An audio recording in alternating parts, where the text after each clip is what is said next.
Hello viewers, welcome back to our channel. मेरा नाम है शाश्वत और आप देख रहे हैं फाइनेंस डीक्लासिफाइड।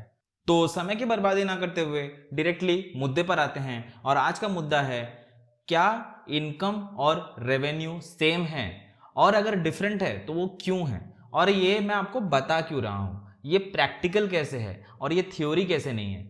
चलो बात करते हैं इस बारे में। एंड सबसे पहले आते हैं कि ये दोनों जो टर्म है इसको हम बहुत सिनोनिमसली और एक दूसरे को रिप्लेस कर करके यूज करते हैं। कभी कोई रेवेन्यू बोल देता है कमाई को, कभी कोई कमाई को इनकम बोल देता है। लेकिन मैं आज एक क्वेश्चन मार्क डालने वाला हूं कि नहीं, ऐसा नहीं कर सकते आप, ये गलत है। और ये गलती आपको बहुत भारी पड़ सकती है जब आप कोई कंपनी का स्टेटमेंट्स देख रहे हो, उसका कुछ फंडामेंटल एनालिसिस कर रहे हो। फंडामेंटल एनालिसिस के ऊपर मैं एक नया वीडियो बनाऊंगा, बट आप ये जान लीजिए fundamental analysis is an analysis जिसपे आप उसके स्टेटमेंट्स देखते हैं, उसे कमाई देखते हैं, खर्चे देखते हैं, एसेट्स देखते हैं और गेज करने की कोशिश करते हैं कि क्या ये कंपनी वैल्यूएबल है या नहीं। और उस जगह पे अगर आप रेवेन्यू देख के खुश हो गए कि ये तो करोड़ों में है और आपने डिसीजन ले लिया कि ये कंपनी बहुत वैल्यूएबल है और आपने इनकम की ओर नजर नहीं फेरा, तो आप फंस जाएंगे।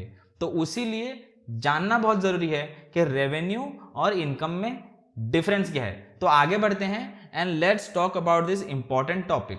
तो सबसे पहले बात कर लेते हैं व्हाट इज रेवेन्यू। तो as you can read here, revenue refers to the total amount of income generated by the sale of goods or services related to the company's primary operations। Primary operations का मतलब कि जिस segment में, जिस sector में या जिस industry में वो कंपनी है। यहां पे जैसे हम लोग एग्जांपल लिए थे पिछले बार भी एक होटल का, तो होटल अगर आप खोल के रखे हैं, you are a hotelier and आपका जो रूम का सर्विस हो गया या आपका जो रेस्टोरेंट हो गया, आपका जो कॉन्फ्रेंस हॉल्स हो गए, रिजॉर्ट हो गए, उससे जो आपको कमाई आ रही है that is only to be calculated. And आपका कोई बंगलो है बाहर, उसका जो आपका भाड़ा मिल रहा है that will not be included here. We are talking about the business only, क्योंकि ये बिजनेस का रेवेन्यू का बात चल रहा है, राइट। तो पर्सनल रेवेन्यू में हम लोग इसमें इंटरफियर नहीं करेंगे। सेकेंड आ जाते हैं कि गुड्स एंड सर्विसेज के सेल से ही होना चाहिए वो इनकम, किसी और इनकम को हम लोग रेवेन्यू नहीं लेंगे। जैसे कि आपने अपने होटल के पीछे आपका और 1 एकड़ जमीन था जो गोल्फ कोर्स बनाने के लिए सोचे थे आप, और उसको बेच दिया और उसको आप रेवेन्यू नहीं बोल सकते। ये मैंने पिछले वीडियो में डिस्कस कर दिया कि वो कैपिटल इनकम है, वो वन टाइम इनकम है, that is a capital income. तो आप revenue only related to the business, business का जो प्राइमरी है ऑपरेशंस, उससे जो कमाई आ रही है उसको हम रेवेन्यू कंसिडर करेंगे। And what is revenue here, it is just similar to what we read last time कि revenue is the total income generated by sales of goods and services. लेकिन ये जो लास्ट पार्ट है this is more important.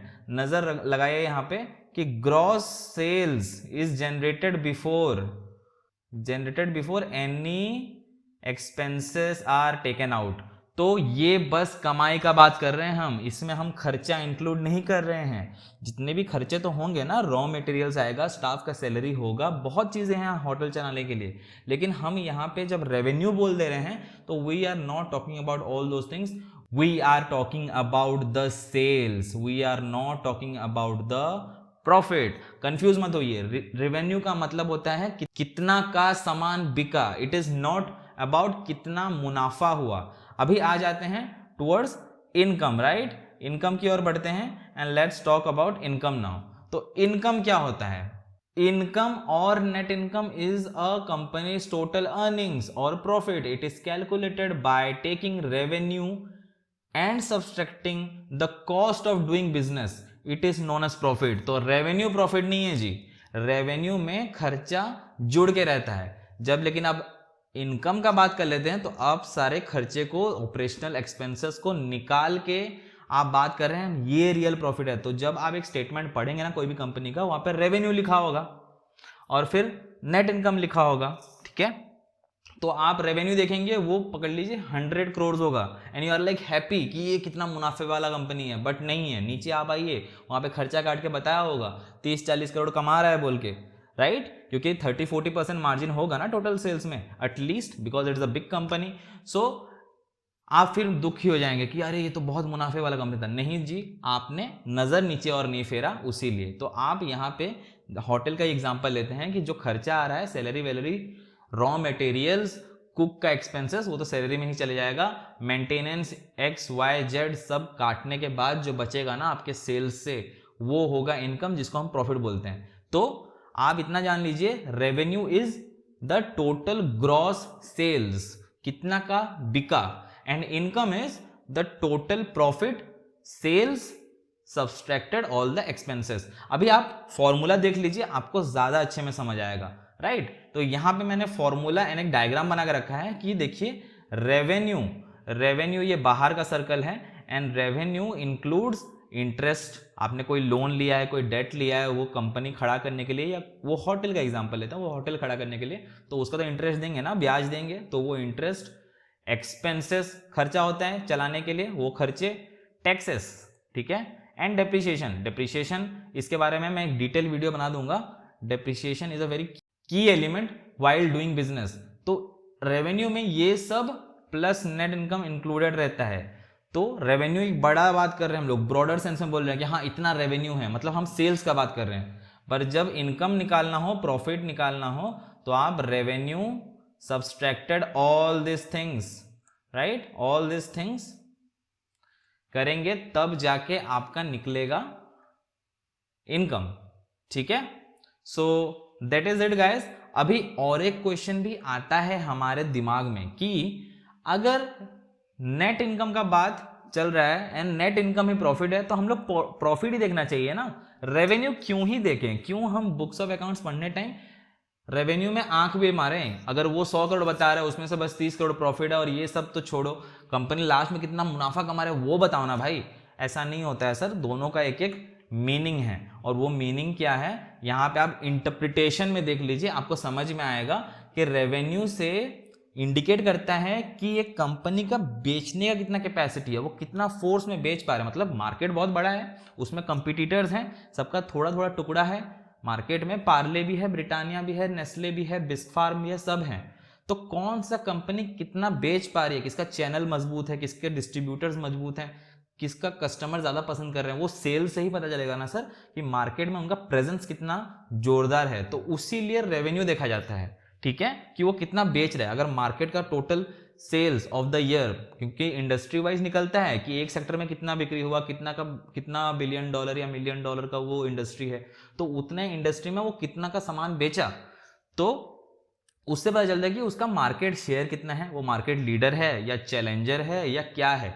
तो उसीलिए revenue is important to know the effectiveness of the company to compete in the market on ground.